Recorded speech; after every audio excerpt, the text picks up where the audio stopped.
Welcome to the Clarinet Ninja podcast. My name is Jay Hassler, and I'm, as always, bringing you the finest in clarinet information and entertainment. Today, we have Mr. Aaron Irwin playing us in. If you like what you hear, please check out the rest of his music down in the description. Wonderful musician. Happens to be a jazz musician, primarily, but writes some really, really wonderful music for the clarinet, and it's featured right here. So please, don't hesitate to check that out. And while you're scoping around the internet, go ahead and check out the Clarinet Ninja Dojo. Go to clarinetninja.com and click the Join the Dojo page. You're not joining right then. You're going to get some information. Look at that information. Check it out. If you're an adult who wants to learn how to play the clarinet, there's something there for you. I've got a free class you can get. And then, of course, there's the paid class. And that paid class gets you a lot of time with me in person once a week, as well as a lot of resources online. Let's listen to the second half of the conversation with Brad Behn. We can really learn about the rubber that he uses to make his blanks, then makes his mouthpieces, how he goes about the fine craftsmanship of making these products. Enjoy, and we will see you on the other side.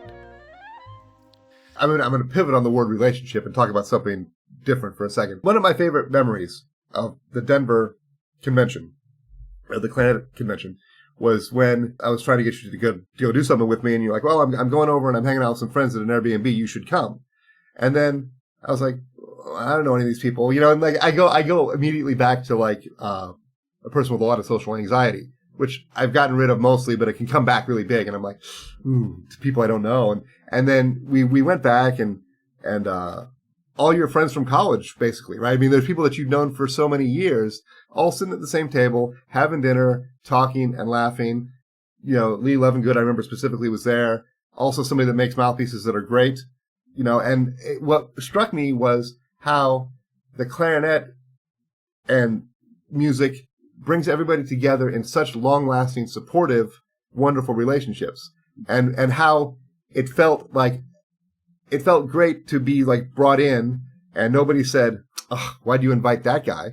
They may have thought it, but they hit it really, really well. But just to kind of witness the banter that goes along and the relationships that are formed over those years.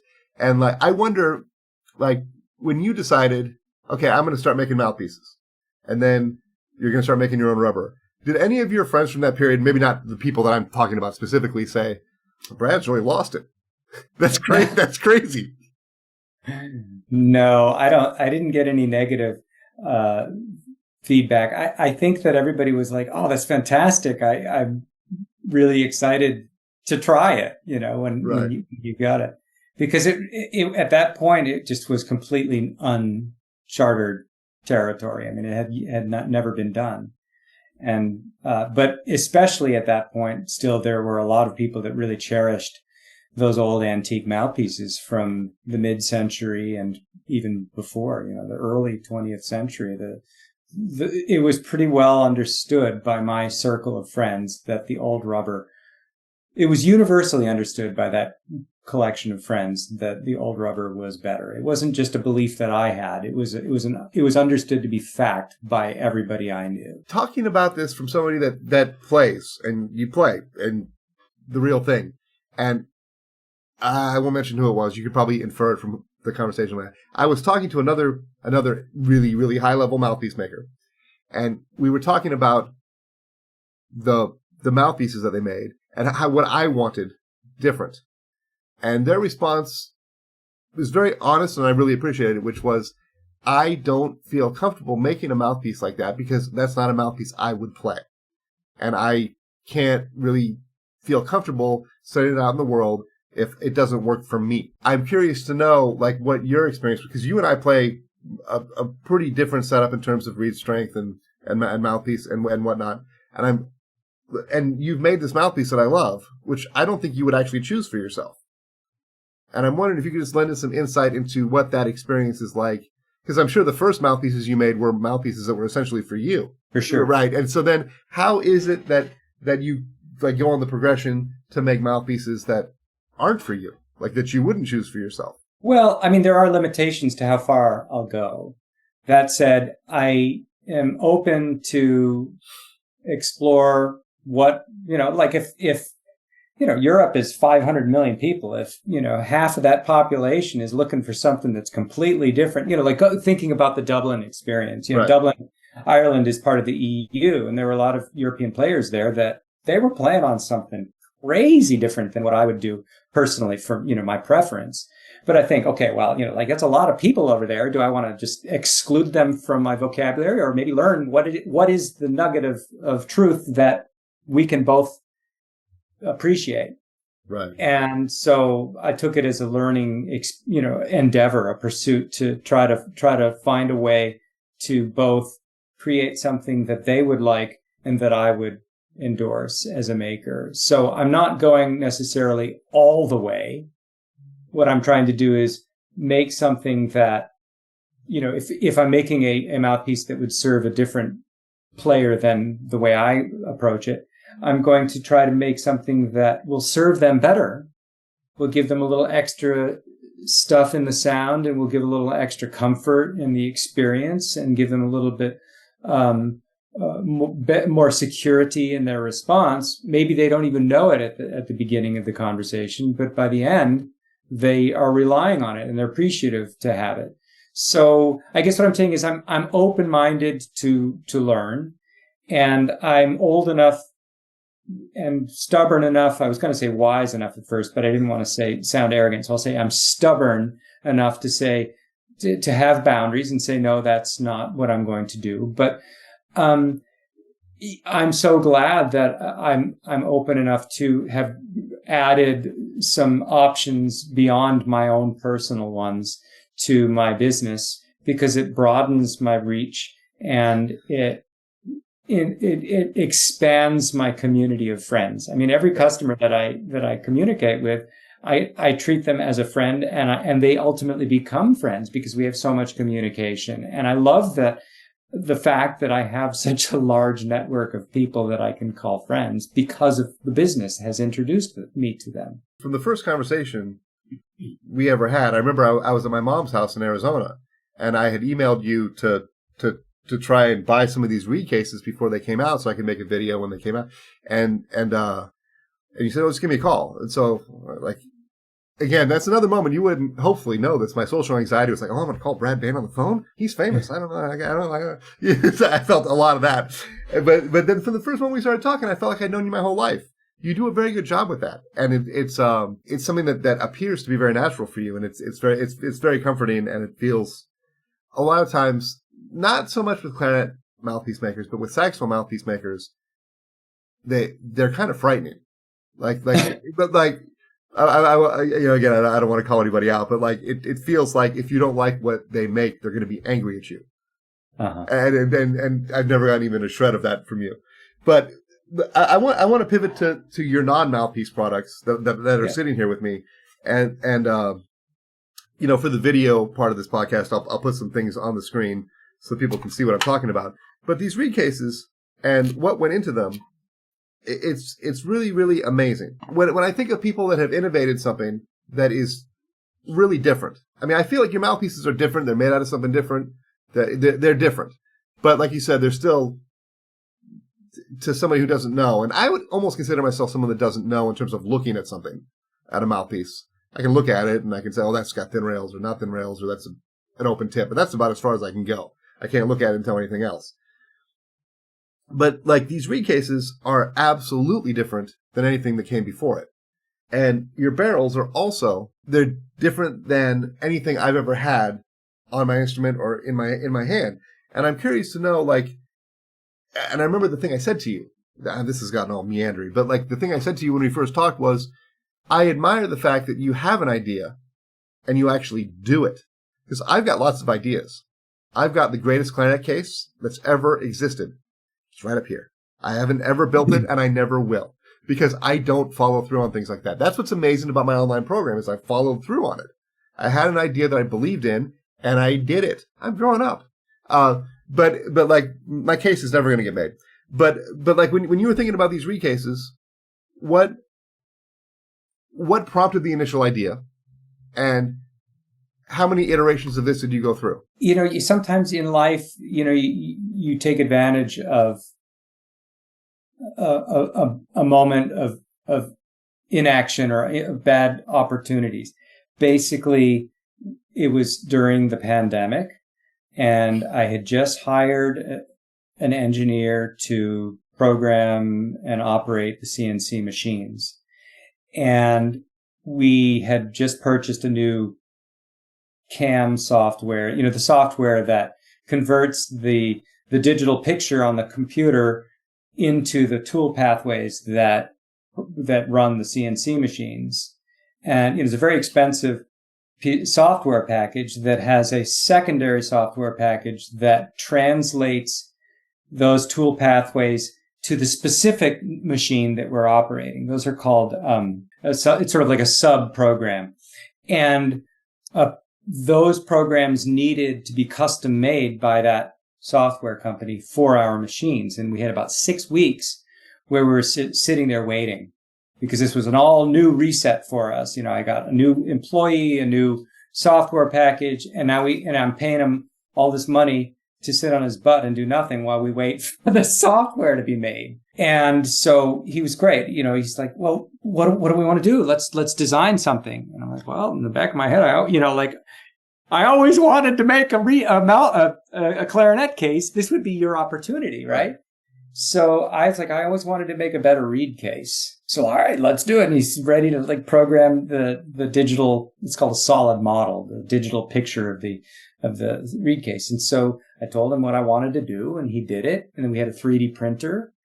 We had one 3D printer just a couple of months before he came on, and he had experience with 3D printing, so we were able to print some prototypes. And then that process was about, it was either a year or 18 months. I can't remember, where we did this design and that design and this design, that design.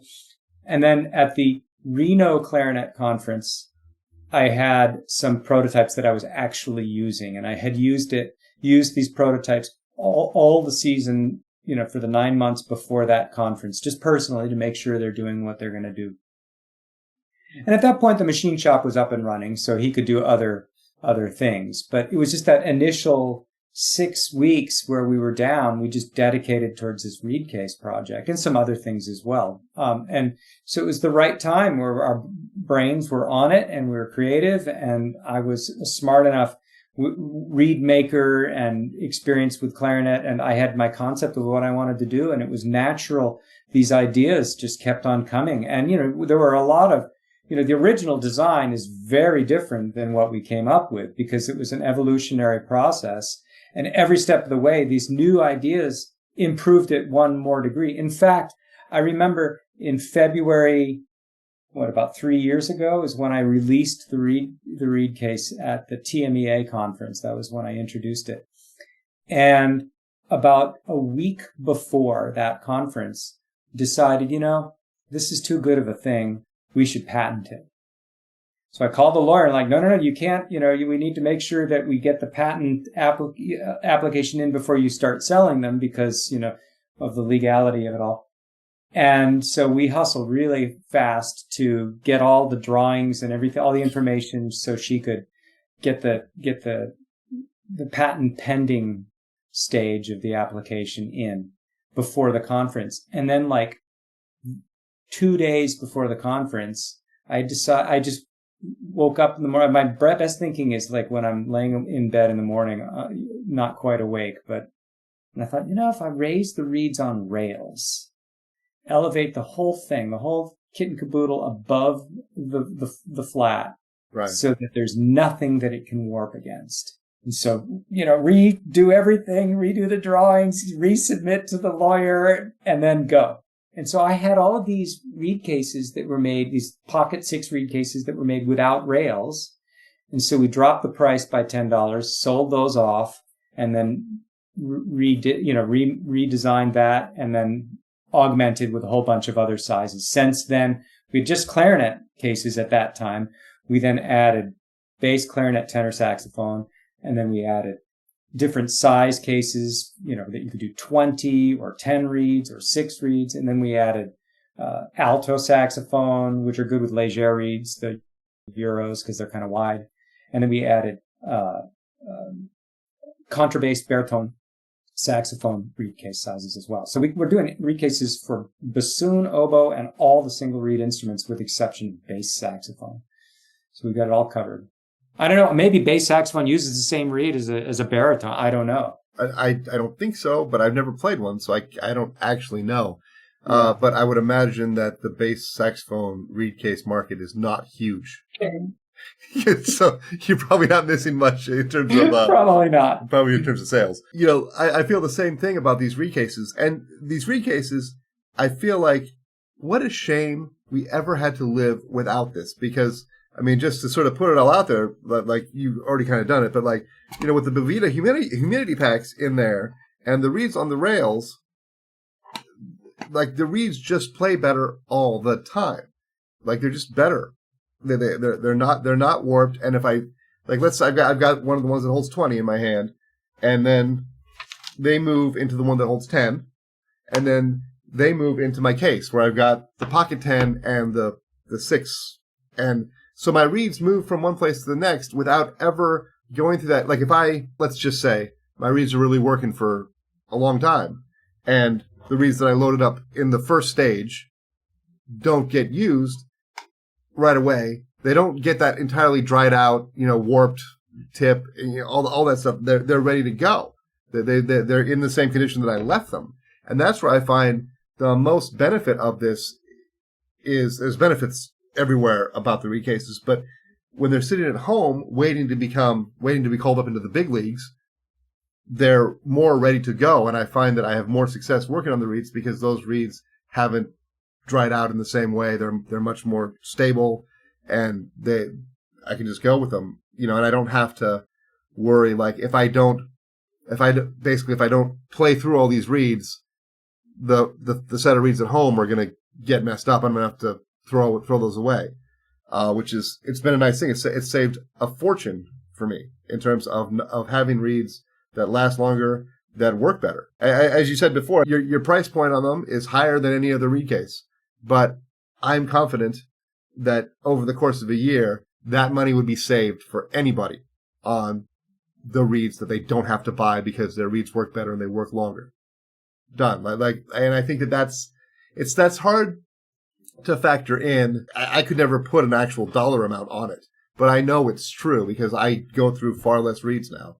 And I'll add, not only, I mean, I agree with you entirely. Thank you for saying what I would say, but you say it better.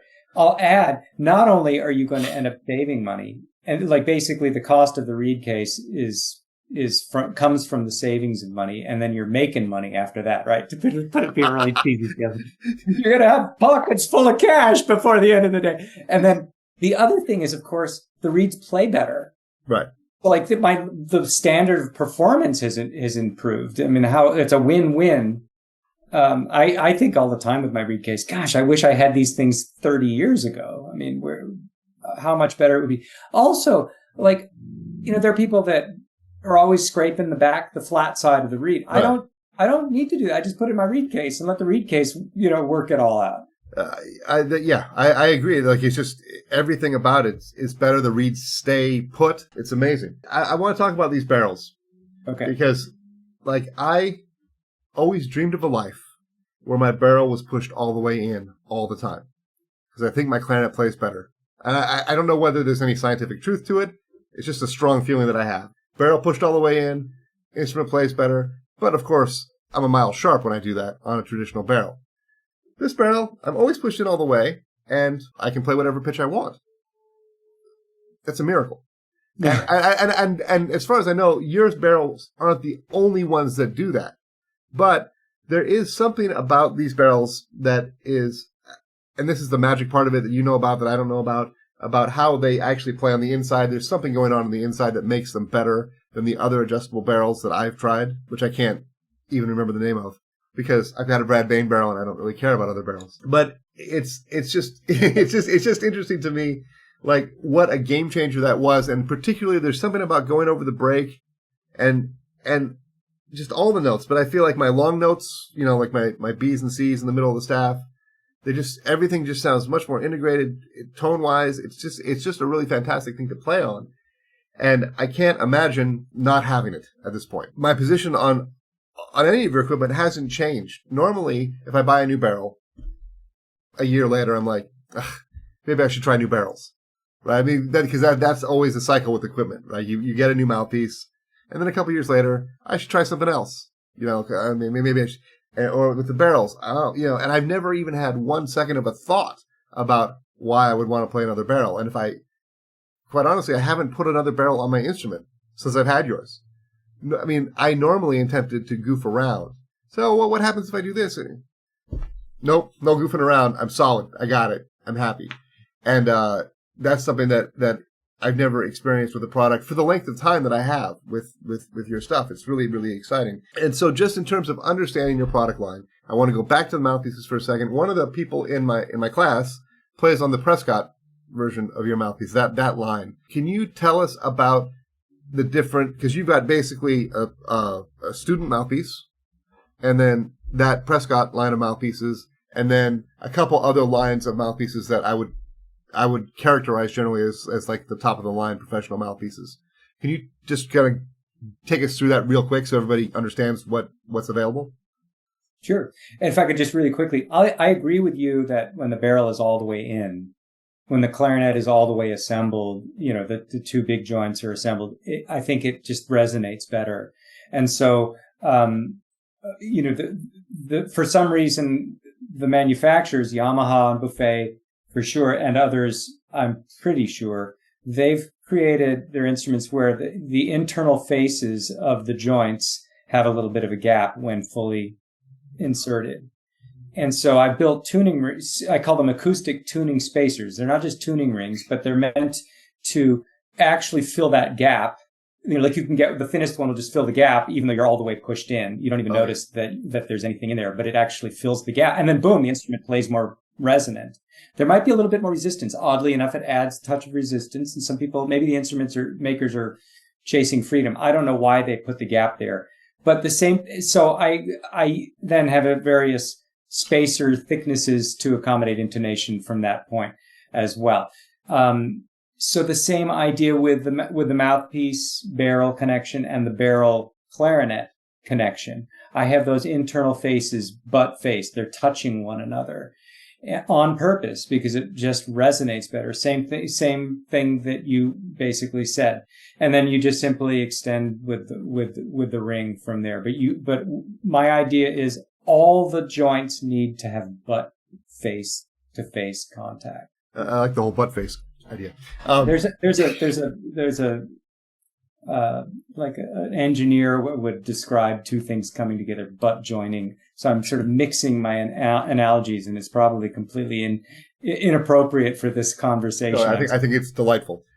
So, but you were asking about the different mouthpiece designs. But go ahead. Well, but while we're on this for a second, like maybe you know the answer to this. I know you don't make clarinets. It would seem like the reason our clarinet is in 5 pieces is for transportation purposes, to have the case not be so long, but also so that more detailed bore work can happen and the holes can be cut specifically. But that in a perfect world, our clarinet would be one long piece of wood. Yeah. Yeah, you can get up under there with the tools if it's, if the joint is shorter. And also I'll say that it's easier for the manufacturers to procure short sticks of wood. You remember the Buffet bass clarinet? It used to have, well, maybe it does still. There's they grafted a second hunk of wood to the bottom of the wood part of the body. I'm a Selmer bass clarinet guy, so I don't. Yeah, okay. I love the Selmer bass clarinets. Oh yeah, the E flat clarinets. They made them for a while where there were 2 separate body parts where you put them together. I have one of those, and it's the dumbest thing I've ever bought. Yeah, right. I had one. I sold it, but I think it was because they were having trouble finding. I don't know. Maybe they were trying to resource smaller pieces of wood. But Luis Rossi makes a single body with the whole thing. All the keys are one piece, and then you stick a bell and you stick a barrel and mouthpiece on it, and you're good to go. And I think that the guy has serious integrity to do it that way. Yeah. You need some long tools to get way up there to do your polycylindrics over near the G sharp tone hole, or the first finger of the right hand. I mean, you're coming from which end and how to get there and be, precise and do what you need to do and do it with such beauty. Yeah. He came up with that idea and he stuck with it his whole career because it works, because it's better. The other companies, they decided to get away from those acoustics and try to find shortcuts around it. It's not as good, but it's a conversation of economics. Luis isn't about the economic conversation. He's about the artistic conversation. Not to say the other makers are absent the artistry, but, he's that personal integrity. I just think it's fabulous. So it is handy to have a small case though, isn't it?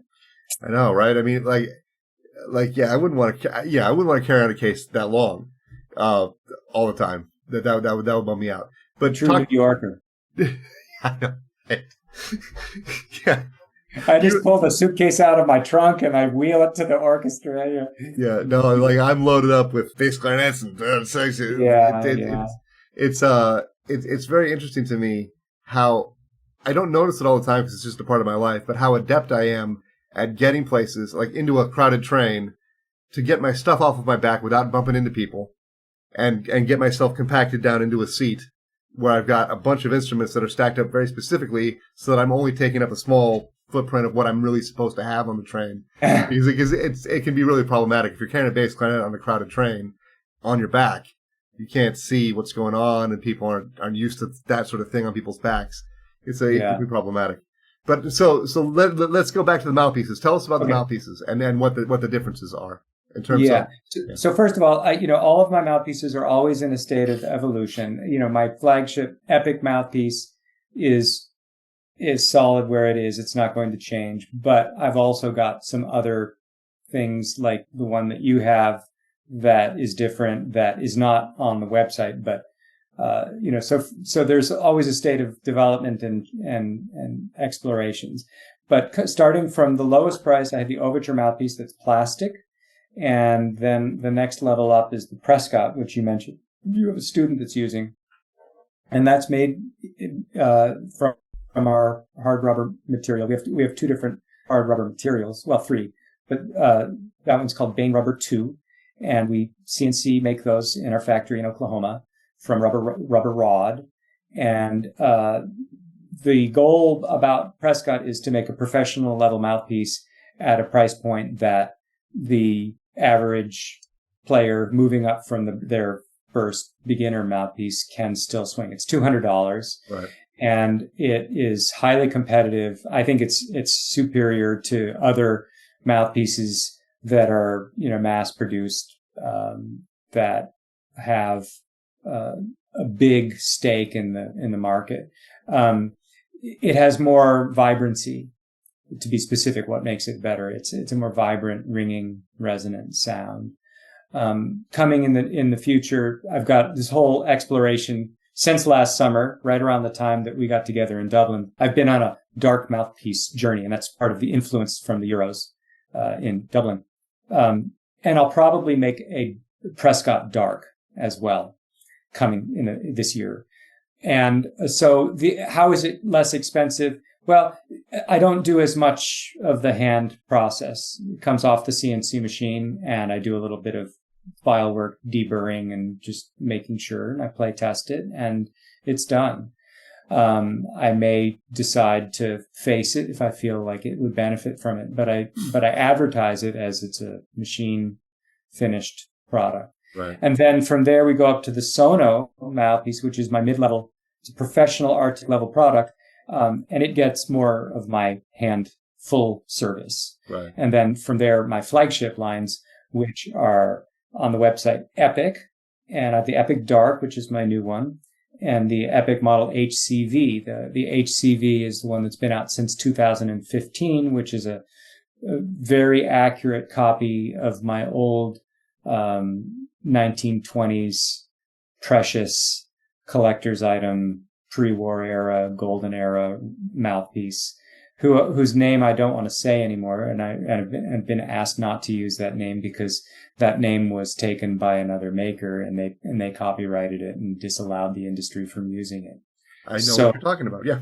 Yeah. So What I have though is the world's only authentic reproduction of the ideal version of the golden era mouthpiece from the mid-20s. And I have that mouthpiece and, reverse engineered it, and I reverse engineered the material from which it was made. And here we have the epic mouthpieces. Also, I have a bifurcation in my product line, trifurcation, where I have the vintage mouthpiece, same material, just different geometry, and I have different baffle concepts. I've got an S-curve baffle, I've got a U shape to the baffle, I've got a larger chamber, and lots of different intonation standards. You want 442, you want 440. And that will come on the website as the where you can build your own mouthpiece. Wow. You'll say, I'm looking for 440. I'm looking for big, ambiance. I'm looking for moderate, on the scale of 1 to 10. I want a 5 in terms of bright versus dark. I'm looking for free blowing. I play jazz sometimes and concert band. And so it needs to be versatile. And, bing, bing, bing, I go through this whole process, and I have about 8 different designs, and I'll pick the one that most is suited to that purpose. And then I'll go and do the finish work by hand, custom make the mouthpiece for the customer. That is what vintage has been off menu, but I'm going to put it on the website and make it a main menu item. Well, and then I also have one called the Evoke. And the Evoke used to be my signature collection, where I have a patent on the angle of the mouthpiece as it relates to the body of the clarinet, where like on some of the bent neck soprano saxophones, for example, the instrument is held in the similar posture that you might hold an alto saxophone, so on and so forth. And so I did that with a clarinet mouthpiece, and I play that mouthpiece. I love the way it allows me to have the instrument. Well, I don't have to look down when I play. I can look straight and have the instrument in the same relationship to my body. The mouthpiece angle remains unchanged. It's just I can be tall, see the music, and see the conductor without looking up and down. It's fabulous. And so that's the Evoke line. And the Evoke has a patent, and it has a different relationship of how the chamber and the bore relate. And it's deeper. It's a more acute angle. Typical mouthpiece would be like that. Mine is like that. And that creates added depth and a little bit of working resistance. So I deal with that added resistance through the facing and so forth. It's a completely different playing experience and sound experience. It's really wonderful once you get your reeds dialed in. You have to drop a reed strength. I often have a little bit more resistance in the DNA of what I do, to allow the player to go down in reed strength, and then find less overall resistance in the blowing experience and more embouchure physical comfort. But the way the material resonates, the way the chamber interacts with the playing experience, it doesn't have the negatives of a lighter reed. It has the positives of a lighter reed. What are the positives? Ease of propagation. The negatives are to be wild and shallow, but the rubber has got so much core, and the added working resistance in the passageway of the blowing channel is so secure. It has stability built into the mouthpiece such that you get freedom and ease and stability and depth and core. It's like a win-win-win-win-win. The key thing is drop the reed strength and get used to it, right, because it requires relaxing and getting out of the way and just let the equipment serve the process of making a good proper sound. You don't have to bite the focus in or amp up the air to get a connection. Just let the mouthpiece do it for you. And that's in all of the stuff. It's kind of the crux of my purpose. That's everything I do. I want to serve that. But the Evoke in particular, I think, has some unique and compelling adds. That's all super. I love talking to somebody who knows such an extraordinary amount about something that is important to me. I know a lot more than a lot of people, but the difference between what I know and what you know is just, it's an insurmountable gap of information. And I love hearing about it, even though I don't think I could repeat it with any accuracy or genuinely understand it. But here's my sort of numbskull question. Now, a lot of times people get into a thing where they're I'm going to play this mouthpiece, I'm going to play that mouthpiece, and they've got too much equipment, and it paralyzes them a little bit. And I'm trying to imagine what it would be like to be somebody that has basically unlimited mouthpieces to try. How do you deal with that? Oh, it's a blast. You'll have to ask my colleague in the orchestra, because she's so good. She puts up with me, like every time we have a new concert, I've got, my kit, I go through them and I play them. To speak of the danger of that, all the mouthpieces that I would bring to a rehearsal, I could play the same reed on all of them. It's not like it throws me in a loop. It's really easy. You just go through and you pick the one that's just serving the needs of the repertoire and those acoustics of the moment. Done. I just play it. I'm not hurting my experience. I'm just helping it. Everybody should have a little case with 2 or 3 4 mouthpieces, because we're always playing in a different space, most of us, and we're always playing different repertoire, and we're playing different reeds from week to week. And so sometimes that reed that played great on that Pops concert that's kind of dying is no good anymore for the classics concert next week. But if I just put a mouthpiece that's a little bit more resistant, has a little bit more gap, tip opening, it'll put spring new life in a dying reed and get me a whole another week's worth of performance down the road without having to throw it away premature. I just, having that kit of 3 mouthpieces on me, it's a big investment at first, but it'll save you. You'll be having pockets full of money by the end. So it's fun. I just love it. I mean, I remember we were doing Daphnis and Chloe, and the guest conductor, Jerry Schwartz, was coming. It was a big week, but I had just at 5 p.m., we had just made, actually it was the Prescott mouthpiece. We just like the first one off the machine. And I was like, this is really good. So I went to orchestra and I played that week on the Prescott mouthpiece, and no one, was like, Brad, what the heck is going on over there? No one knew. Right. Your mother would never know. So here's what's funny. In Ireland, a friend of mine bought a new clarinet, and it was a big upgrade. She bought a new little clarinet. Sounds great. And I said to her, between now and the next time I see you at the next clarinet convention, you need to have bought at least 5 mouthpieces. She goes, why? I said, well, because it's fun. And that's one of the things that, I have more mouthpieces than I should have. I mean, I don't have as many as you have, but you can just keep replenishing yours and making them. But I have probably 70 to 75, 80 mouthpieces. I haven't played most of them in 20 years, but I have a lot. I probably accumulated 15, 20 mouthpieces in the past. I get at least 1 mouthpiece a year, generally. Not anymore, because I've got a Brad Behn. But before that, I felt the need to switch. But it's funny to me because I think it really helps us learn the clarinet when we do have different equipment, to learn the impact that the way we're playing has on I think that there's really, really something to it.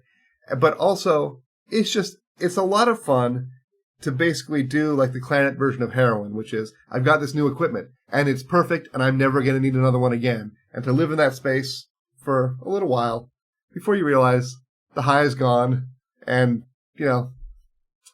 whatever, I'm back to normal. But I love that feeling of new equipment, whatever that new equipment is. Yeah. And so, in saying that, what I'm really getting from this, and I didn't know this until I said it out loud, is that you've robbed me of a lot of that, because I've got reed cases. I don't have anything I want to change. So I don't get to have that euphoria anymore. I've got to maintain the same euphoria that I have.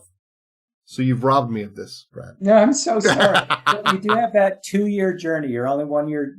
You're not even a year down the road, right? So of new discoveries.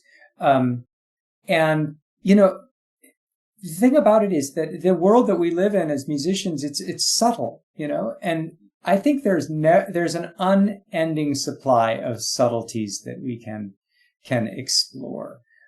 Like just this morning, yesterday I took new inventory of the aria reeds. So I always, when I get a new batch, I go and take a few boxes and I break them open and I play through them all. Like yesterday I did 2 boxes of strength 3.5 just to make sure everything is where I want it to be. And to my great pleasure, I did not throw a single reed away, put them in one of my 20 cases like the one that you've been showing us. And they're all in there. So then this morning, I played through them twice. And the idea is I'm not just, going through and playing and seeing, okay, they're good, we're in good shape. I'm actually living with them and turning them into the reeds that I'm going to use. So I played through them twice yesterday. Probably took 20 minutes to play through all those 20 reeds. And then this morning I did the same thing. But now I'm like, okay, let's take a little scrape. So I had 3 or 4, which are a little heavy for me. The majority feel good. They need a little time to maybe just totally, break in to be reeds that I would go on stage with. And then there are about 3 or 4 that feel light. So what are you going to do with a light reed? Well, you can clip it, but that throws the whole balance off. I like a light tip to finesse and minimal tongue pressure, have still spring and all of this. So I scraped it. I scraped the back of the reed a good amount to balance the way it vibrates in mouth. So by softening the reed, I'm also correcting the imbalance. It felt, like it's just a little bit chewy and soft. So I just scraped down there, and now it just locks in, and it feels more playable. And this is, okay, why am I saying all this? Well, it's a subtlety, right? And it's a reed that would either become too soft and I would throw it in the bin, or, well, let me spend 10 minutes with it and see if I can learn something, and if maybe I can turn it into a reed that I would actually use. I'm not sure if it's a usable reed. It still is a little bit on the light side, but it sounds good. I can make it sound really good and feels really comfortable in its back. I don't have to do any weird cockney embouchure manipulation to get it to resonate where I want it to sound in my ears. Yesterday, before I worked on it, it was, now it's E. It's where I want it. Right. And I think that when the mouthpiece, when the reed, when the barrel, when the instrument is producing the E for me, I can relax and be lazy, and it still sounds like it's producing the kind of resonance that I want. It's an old man's quest, right? We want to be able to just, why stand up when I could sit down? This is tangential at best, but when I lived in Los Angeles, I used to play in a lot of rehearsal bands. And so, rehearsal bands are just bands that get together, like a jazz band, somebody's written arrangements they want to hear, and a bunch of people get together and play them. And so a lot of these rehearsal bands had old studio musicians. They're not working studio musicians anymore, but people that were big in the business 20 years ago that have since retired, basically, and they just want to play. And the thing that I noticed, I got more in terms of watching them play, in terms of how they use their fingers, because they're also probably developing arthritis, right? So they were very economical with how they use their fingers. And it was very interesting to see these players that were great players and still are solid players, but not, where they used to be. But what they've settled into that might be considered lazy, but is also more than lazy, is super smart. Just super smart. And I would watch their fingers, and I learned a lot just from sitting and watching them and how they did things and how efficient they were and how they played. I guess maybe that's the optimistic spin on being lazy, is efficient. But, I get what you mean. I always feel like the less I can do, the better. But I still play on a resistance setup, and I think I always will to a certain degree, because I think so much of my playing is, the foundations of it are sort of built on that. But here's did you, a couple years ago, put a recording of the Marlborough Festival Orchestra with Harold Wright playing Beethoven 6 on Facebook? Was that you? I was introduced to it not a couple of years ago. It was probably within the last 8 or 9 months. I don't remember when. But one of my customers pointed it to me, and I was so excited about it that I then forwarded it on my Facebook page. Because here, I kind of don't want to say this out loud. I always appreciated Harold Wright's playing. A lot of the recordings of Harold Wright playing solos, the recording technology is not that great. They're not, from a recording standpoint, that great. And so I never really had that response to Harold Wright that I feel like we're supposed to have as classical clarinet players, right? But then when I heard that recording, I thought to myself, holy, whatever expletive someone wants to imagine I said, I get it now.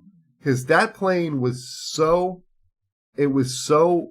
amazing. And the thing that I heard that I never really recognized before was how it's not dark. It's a brighter sort of ringing sound that plays a role in the orchestra that you can always hear it, but it's not getting in the way of anything. But then when it's time to come to the front and it just sings out and it rings, and I heard that and I was like, I finally feel like I'm supposed to feel. Because I honestly struggled at times.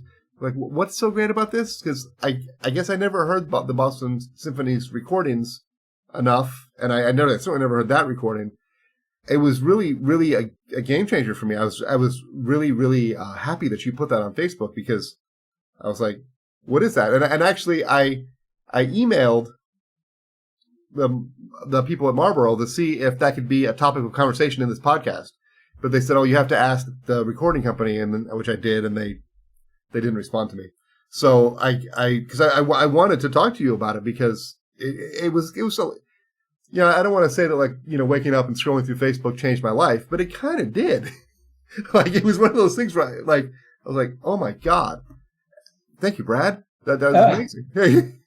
Well, thanks to my customer. I think that Harold Wright is the greatest. And, I was so fortunate to live in Massachusetts when he was in the Boston Symphony, and it was just, all around me on the radio. You'd hear live broadcasts of the Boston Symphony, and it's just like, that's what the clarinet is supposed to be played. I didn't know it was special at the time. It's just what I heard.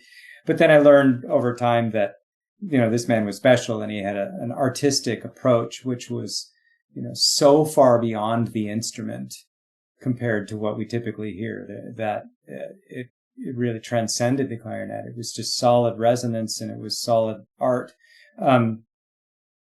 We just played Beethoven 6 in the orchestra last 2 weekends ago. And, I feel like I played it really well. I've practiced it all my life, and I was inspired by my teacher, Robert Marcellus. That was a phenomenal recording that was and remains inspirational to me. But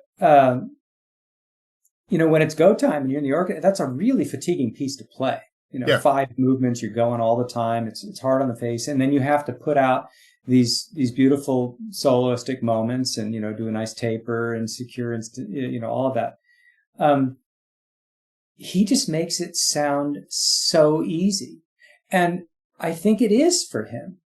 Everything about his reed craft, he's very crafty with reeds. Everything about his mouthpiece and how supremely resonant it was, and his ear allowing for that resonance so that he could be having ease and comfort so that he could be so expressive. I mean, to be honest, his approach as a musician and a clarinetist, I think, speak in volumes about my inspiration. They are the inspiration in another way of putting what I had already said. I want it to be easy, the crux of what I do as a maker. Well, just if you want to hear what I'm talking about, just go check out Harold Wright. He's sort of like exemplifies what I dream about. I get it, how things get imprinted and become a part of us, and then that obviously has affected what it is that you're trying to then make in the world, for other people and for yourself. Speaking of Robert Marcellus, have you watched the video? I'm going to plug somebody else's content. The video that Ron Odidge made about Marcellus and his clarinets. Yeah. Amazing. That to me is my favorite clarinet video I've ever seen. And I think Tomoji had a lot to do with putting that together. I don't know if you know Tomoji. Do you know Tomoji? I do. Yeah, that Tomoji had really good input in that. I was thinking the same. The love for the clarinet and Robert Marcellus and Bonad and all those people that Ron knew, that just really shines through in that video. And and again, this whole idea, I guess they made that movie about the violin that travels through time, but like the fact that Ron has that clarinet and has that piece of history that is so meaningful to us as a community, but particularly meaningful to him. Like, the whole thing is so beautiful, and it's just really, really amazing. And Ron, especially because we both know Ron, and right. I went to his house and I played that clarinet, and I played that mouthpiece that my teacher recorded and performed the Mozart Clarinet Concerto on. That was really special. Well, guess what I get to do tomorrow? I get to go hear Ron Odidge play the clarinet. Oh, great. I'm very excited about it. And it's funny because, he's just a mere 93 or 94 years old now.